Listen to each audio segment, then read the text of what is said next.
जय हिंद बच्चों। इस समय आप लोग महामना इंस्टीट्यूट के यूट्यूब चैनल से जुड़े हुए हैं और इस चैनल पे हम आपका स्वागत करते हैं।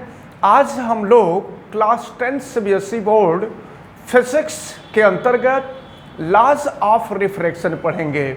ये लॉज ऑफ रिफ्रैक्शन बहुत इंपॉर्टेंट टर्म है जो बोर्ड के एग्जामिनेशन में आपसे हमेशा पूछा जाता है। तो चलिए देखते हैं लॉज ऑफ रिफ्रैक्शन। इसके पहले हम आपको बता दें कि इसको हम विधिवत एक्सप्लेन करें, डिटेल में एक्सप्लेन करें।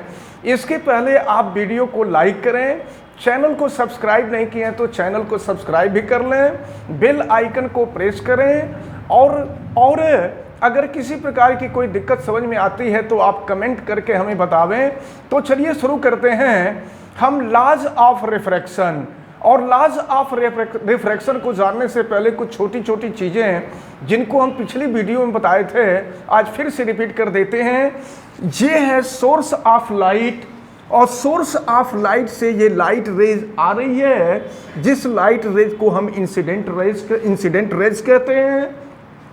और डिवाइडिंग प्लेन का वह पॉइंट जिस पर इंसिडेंट रे इंसिडेंट होती है उसे हम इंसिडेंट पॉइंट कहते हैं। और इंसिडेंट पॉइंट पर जो परपेंडिकुलर ड्रा किया जाता है ये नॉर्मल कहलाता है। और the ray after the refraction is called refracted rays and angle between normal and incident ray is called incident angle and it is represented by angle I. The angle between perpendicular and refracted ray is called refracted angle and it is represented by small r. So now we can read about the laws of refraction. हम आपको बता दें कि laws of refraction, there are two types of laws of refraction.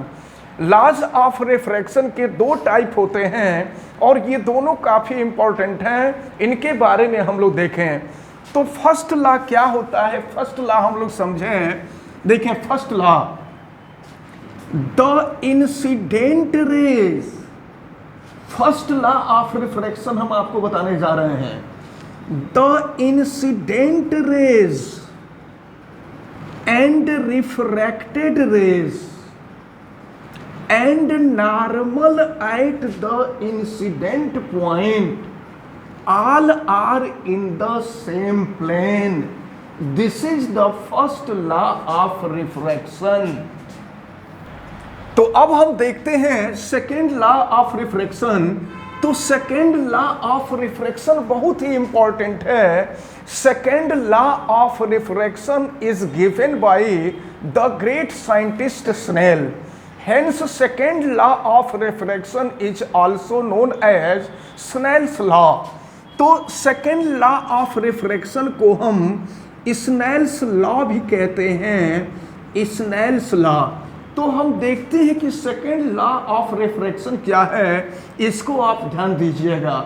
तो देखें ये incident angle का sine, तो इंसिडेंट एंगल का sine means sine I and sine of refracted angle यानी साइन आर। इन दोनों का जो रेशियो होता है, इन दोनों का रेशियो एक कांस्टेंट होता है। तो ये स्नेल्स लॉ क्या है या सेकेंड लॉ ऑफ रिफ्रैक्शन क्या है। तो सेकेंड लॉ ऑफ रिफ्रैक्शन को ही हम स्नेल्स लॉ कहते हैं। और स्नेल्स लॉ काफ़ी इंपॉर्टेंट है, आपसे पूछा जाता है what do you understand by Snell's law. तो स्नेल्स लॉ को आप अच्छी तरह से समझें। The ratio of sine of incident angle and sine of refracted angle is a constant and this constant is known as refractive index of the medium. तो refractive index of the medium is represented by n. Hence sine I upon sine R is equal to n। तो n is called refractive index of the medium. तो this formula is known as Snell's law. Sine I upon sine R is equal to n is the Snell's law. अब हम जरा ध्यान पूर्वक देखें कि ये जो रिफ्रैक्टिव इंडेक्स है, रिफ्रैक्टिव इंडेक्स क्या होता है? When light ray coming from first medium to second medium, जब लाइट रे, ये फर्स्ट मीडियम है और ये सेकंड मीडियम है, जब लाइट रे फर्स्ट मीडियम से सेकंड मीडियम में जाती है तो हम रिफ्रैक्टिव इंडेक्स को कहते हैं refractive index of second medium with respect to first medium. और and this is represented by n/1। हम यहां लिख देते हैं n/1। तो इसको आप दिमाग में रखे रहेंगे। n/1 means refractive index of second medium with respect to first medium. And when light rays coming from second medium to first medium, then refractive index is called refractive index of first medium with respect to second medium, and it is represented by n12।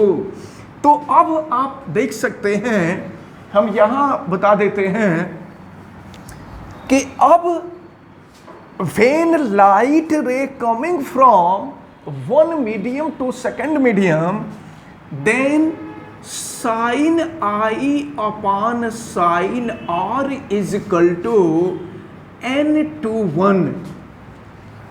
This is only when the light ray coming from one medium to second medium, and when light ray coming from second medium to one medium, then sin